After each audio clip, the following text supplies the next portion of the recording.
வாழ்க வையகம், வாழ்க வையகம், வாழ்க வளமுடன். அருளாசான் அருள் தந்தை வேதாத்திரி மகரிஷி அவர்களும் இறைநிலையும் என்னுள் சுருக்கமாக எழுந்தருளி 19/8/2024 திங்கட்கிழமை இன்றைய நாள்காட்டி வரிகளுக்கான கவிவரிகளையும் அதற்கான விளக்கத்தையும் சிறப்பிக்க வேண்டுமாய் சங்கல்பம் மேற்கொள்கிறேன்.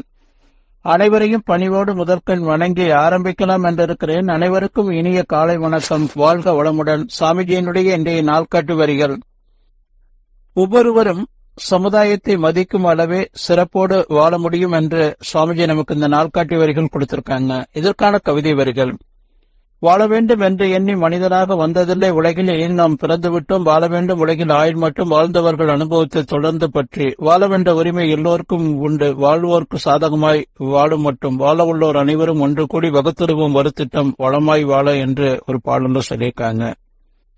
இன்னொரு பாடல்ல இயற்கையின் ஆதிநிலை பிரம்மமாகும், என்னும் ரசிக்கும் நிலையில் அதே அறிவாகும். இயற்கை ஈசன் உலகம் உயிர்கள் என பிரித்து பேசினும் பொருத்தமேதான் இயற்கையின் உச்ச நிலையாக உள்ள மனித எண்ணத்தை நுணுகி ஆய்ந்தால் இயற்கை அறிவு இரண்டும் ஒன்றாய் காணும். இதுவே தன்னிலை விளக்கம் அறிந்து சொன்னேன் என்று சொல்றாங்க சுவாமிஜி.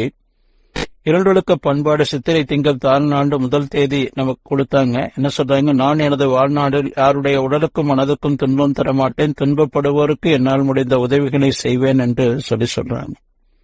நாள்காட்டி வரிகள் என்ன சொல்லுது? ஒவ்வொருவரும் சமுதாயத்தை மதிக்கும் அளவே சிறப்போடு வாழ முடியும் என்று சொல்றான். தான், சமுதாயம், இயற்கை, இந்த மூன்று அமைப்புல தான் ஒவ்வொரு தனி மனித வாழ்க்கையும் அமைந்திருக்கு. தான் ஒவ்வொருவரும் ஒழுக்க பண்பாட்டை கடைபிடித்து வாழணும். சொல்லலாம் 43 கொடுத்தாங்க. அதன் பிறகு சுவாமிஜி 14 ஆக்குனாங்க. அப்புறம் 7, அப்புறம் 5. சித்திரை திங்கள் தாழ்நாடு முதல் தேதி ஒட்டுமொத்த உலக நூல்களும் சொல்றது இந்த இரண்டொழுக்கை பண்பாட்டை தான். அதை கடைபிடித்து வாழுங்க, அதுவே எல்லாம் சிறப்பு என்று சொன்னாங்க. இயற்கை தத்துவம். இறைநிலை 16 தத்துவங்களாக இயற்கையின் இயக்க ஒழுங்கு 4, சிவம் சக்தி உலகம் உயிர்கள், இயற்கையின் இயக்க கணிப்பு 4, காலம் வேகம் பருமன் தூரம், இயற்கையின் இயக்க நியதி 4, காரணம் செயல் விளைவு தொடர் விளைவு, இயற்கையின் இயக்க வேறுபாடு 4, தனி இயக்கம் இணை இயக்கம் பிரதிபலிப்பு இயக்கம் விளைவு.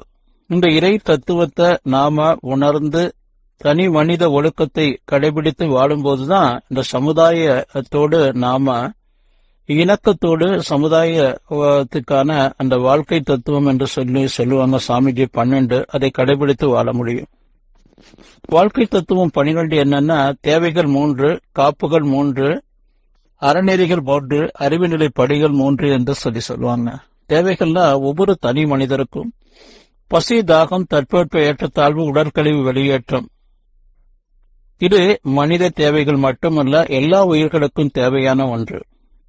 காப்புகள் 3, வேற்றுயிர் பகை, இயற்கை சீற்றம், தற்செயலாக வரக்கூடிய விபத்துக்கள் எல்லாமே காப்புகள் மூலமாக நாம மாற்றி வாழலாம். ஒரு குழந்தை பிறந்தா அந்த குழந்தைக்கு காப்பு போடுறாங்க. திருமணம்னா முகூர்த்த கால் ஊன்றாங்க. ஒரு கோவில் திருவிழா என்று சொன்னா காப்பு கட்டுதல் என்ற ஒரு முறை இருக்கு. சுவாமிஜி ஆரம்ப காலகட்டங்கள்ல ஒரு வார பயிற்சி எல்லாம் கொடுக்கும்போது மௌனம் நோன்பு எல்லாம் நாம 15 நாட்கள் அந்த சுவாமிஜியோட சேர்ந்து இருக்கும்போது எல்லாருக்கும் அந்த காப்பு கயிறு கட்டி விடுவாங்க. அந்த காப்போடு வாழும்போது நமக்கும் பிற உயிர்களுக்கும் அது பாதுகாப்பு. இது எல்லா ஜீவராசிகளுக்கும் நமக்கும் பொதுவான ஒன்று. அதே போல அறநெறிகள் 3, ஒழுக்கம் கடமை ஈகை, அறிவுநிலை உயர்வு படிகள், பழக்கம் விளக்கம் முழுமை. இந்த அறநெறி அறிவின் உயர்வு படிகள் என்பது மனிதர்களுக்கு மட்டும்தான். சாமிஜி இதற்கு ஒரு கதை சொல்லுவாங்க. தண்ணீர் நிரம்பி ஓடிக்கொண்டிருக்கக்கூடிய ஒரு பெரிய ஆறு. ஒரு கரையிலிருந்து மறுகரைக்கு பரிசல் மூலமாக ஒரு இளைஞன் வர்றவங்களை ஏற்றி மறுகரையில விட்டுட்டு அங்கிருந்து இந்த கரைக்கு அவர்களை கூட்டிட்டு வந்து விடுறதுதான் அவனுடைய பணி. அவனுக்கு எந்த படிப்பறிவு கிடையாது, கணிதறிவு கிடையாது, எதுவும் கிடையாது. அன்றாடம் இந்த வேலையை தொடர்ந்து செய்து கொண்டே இருப்பான். மாலை வரும்போது பாதுகாப்பு பண்ணிட்டு அந்த பரிசல துடுப்பெல்லாம் பாதுகாப்பு பண்ணிட்டு வீட்டுக்கு போயிட்டு திரும்ப அடுத்த நாள் காலையில வந்துருவான். இதே மாதிரி தொடர்ந்து செஞ்சிட்டு இருக்கான். ஒரு இளைஞன், படித்த இளைஞன், அந்த பரிசல்ல ஏறி மறுகரைக்கு போறதுக்காக ஏறுறாப்புல. ஏறும்போதே அவன் நல்ல படித்த இளைஞன். அவனுக்கு தெரிஞ்ச அத்தனையும் அந்த பரிசல் ஓட்டிக்கிட்ட தெரியுமா என்று கேட்டு மகிழ்ச்சி அடைகிறான். ஆத்தினுடைய மையப்பகுதி வருது, ஆடு தண்ணீர் நிரம்பி ஓடிக்கொண்டிருக்குது. அந்த பரிசல்ல ஒரு ஓட்டை புறப்படும் போதே கொஞ்ச தூரத்துல விழுந்துருச்சு. அது தண்ணீர் அந்த பரிசல் நிறையுது. அந்த காலில் அடைச்சு அந்த பரிசலை எப்படியாவது மறுகரை கொண்டு போய் சரி செஞ்சுக்கலான்னு சொல்லி பரிசல் ஓட்டி முயற்சி செய்யறான். நடு ஆழத்துக்கு வரும்போது இந்த பரிசல் மூழ்கிற நிலை வருது.